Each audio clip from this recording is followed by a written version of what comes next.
All right, finally decided to pull the trigger. Obviously back on the XJ.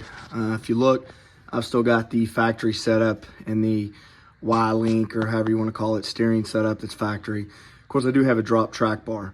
I've been wanting to upgrade my steering. I want to go crossover steering. I've done a lot of research, compared brands, prices, so on and so forth. And here's what we're going with. So I do have the crossover steering. Good quality, heavy duty, Heim joints, comes with all the hardware. I actually got these from Labworks, which I will copy their link in the description here. All right, and I got these in red because it's kind of the accent color I guess I've got on this Jeep. So basically what I'm gonna do is put these in. It's the first time I've actually installed one of these on an XJ. Imagine it'd be pretty similar to the TJ, but I'll show you the process on what we're gonna do and then let you know if you have to drill out any of the knuckles or not. Usually these are 5/8, which means you've got to drill them out. Basically, you're gonna take this castle nut off. You're gonna drop this across on both sides. You'll have to drill out the knuckles, and then you will lose your steering stabilizer on this setup because it will hook up to the pitman arm. But I'll show you that process as we go through. And you shouldn't need the steering stabilizer anymore with this system. But if you do, there are brackets where you can mount one on if need be. But we're gonna start getting this taken apart, and I'll show you some of the process and see how it goes. All right, first you wanna jack it up, jack up the front axle, take the wheels off. What you wanna do is there's gonna be a cotter key on here. You want to pull that out to take these castle nuts off of the knuckle on both sides. It is a 19mm metric. Before you take that out, you probably need a buddy, but measure from here to the other knuckle to get what your length is so you can get it close back to the factory alignment. Of course, once you get this done, you will need to get an actual alignment done unless you can do it by yourself. But measured mine's right at 52 inches. So when I put my bar back in, I will set it at 52 inches as a starting point and go from there. But we'll take these off, knock these out, and then we'll have to take the same aspect off of the pitman arm and also your steering stabilizer because it will not be used again. All right, so we'll get to this, but I told you it's gonna be 52 inches. So what you wanna do is these are both right turn so they don't back out. And then you got your jam nut. So once you get it set wherever it is, you kind of want to have about the same amount of threading on both sides to keep it even. So you thread it in, and then you want to tighten this jam nut down to the actual bar so that it doesn't come undone. So I went ahead and set that one up. And what I've got to do now is do a little bit of drilling that we talked about. All right, so what you're going to have to drill is right here on this knuckle, again, and the other knuckle, as well as the pitman arm.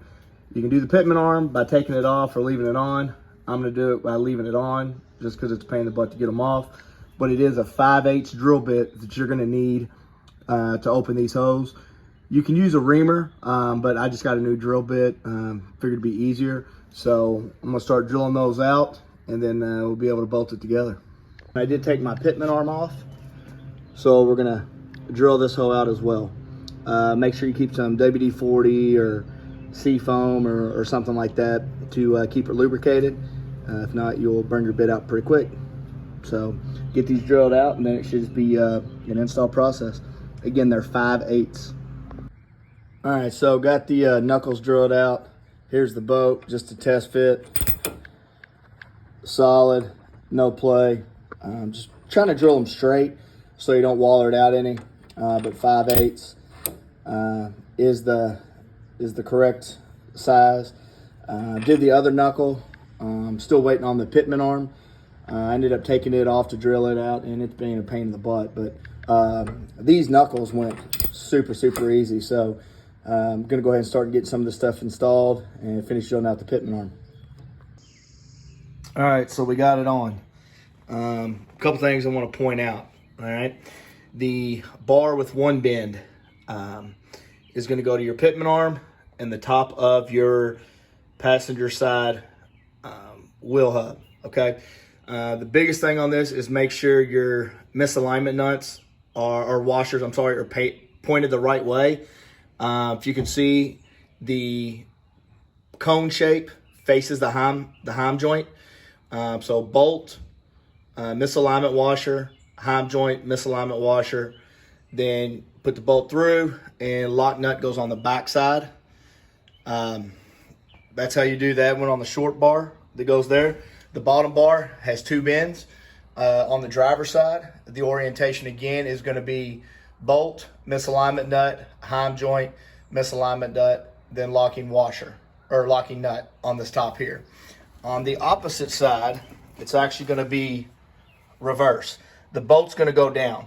When you get this kit, there's one bolt, this one, that has 4 misalignment washers on it. That's this bolt here. Even though they're the same size, same length, it's just easier to do it this way, right? So you're going to have the bolt, misalignment washer, top bar with a bend, misalignment washer, the long bar with 2 bends on the bottom, another misalignment washer, and then the locking nut. Again, you're going to have to get, an alignment when you get this squared away, but this should be pretty close. When you do the top one here, you want to kind of make sure your pitman arm is as straight as can be. That'll kind of help with any your steering wheel being crooked when you're looking at it trying to drive straight. Again, all that stuff is an easy fix. It just takes time. Since these are all right-hand thread, it's great because these cannot back themselves out. But the problem with that is, so if you need to adjust them to get your alignment, you actually have to remove the bolt to do that. So it's a pain in the butt, but it's actually really good for the safety aspect, especially if you're going to be off-roading.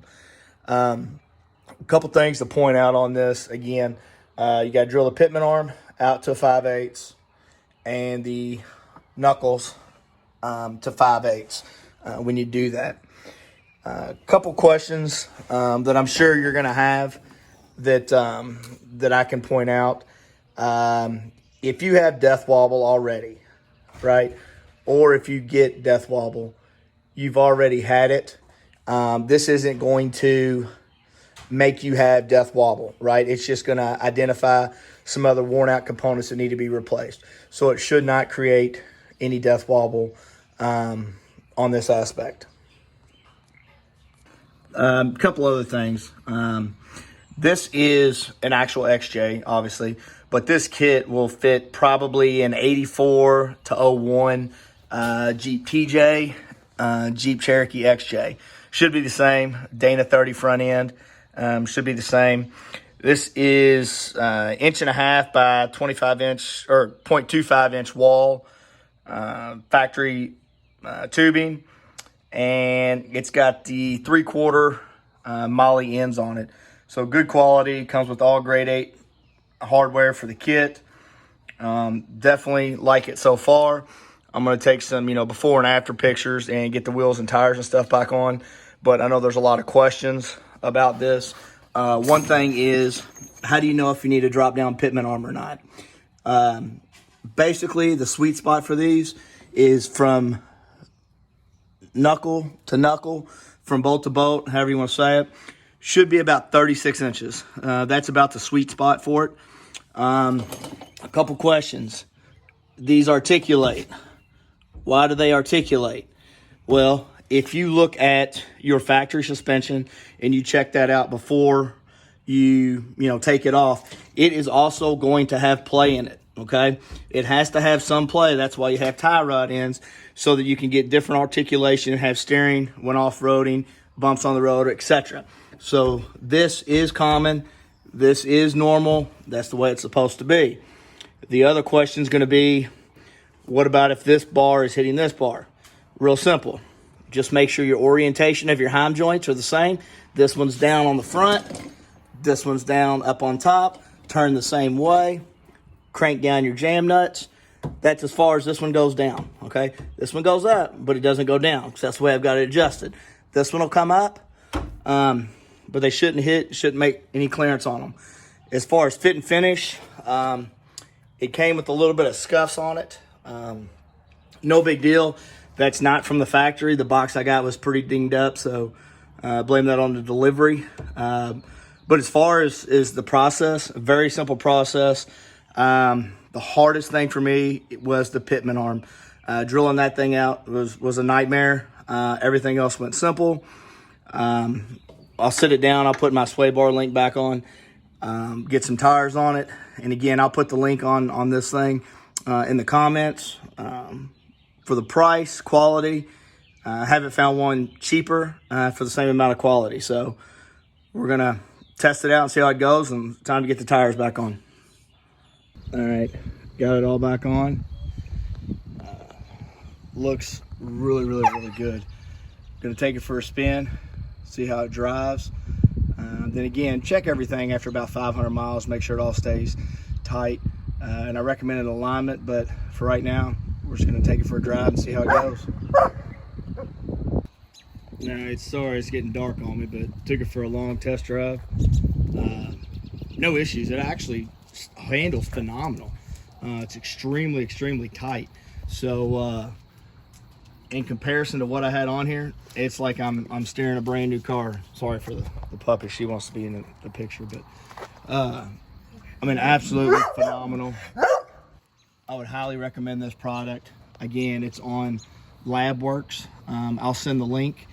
Can't say anything good enough about it, but it's quite a bit cheaper than any of the other comparable brands, and it's working flawlessly as of now. I'll continue to do stuff to this. As far as the alignment seems to be really, really good. The only thing I did was what I told you not to do. I didn't check my steering wheel for center before I put it back on, so the steering wheel's a little crooked, but no big deal. I can fix that. That's just a cosmetic thing. But super excited about this kit, and it's actually easy and enjoyable to drive. I did get it up to 55, which seems to be the area where if you have any issues, you'll know. Drove and handled fine, even hit some potholes and stuff, just the normal vibrations from having a lift, but actually meets expectations of what I thought the driving experience would be. So super, super impressed. Check them out, and thanks for watching.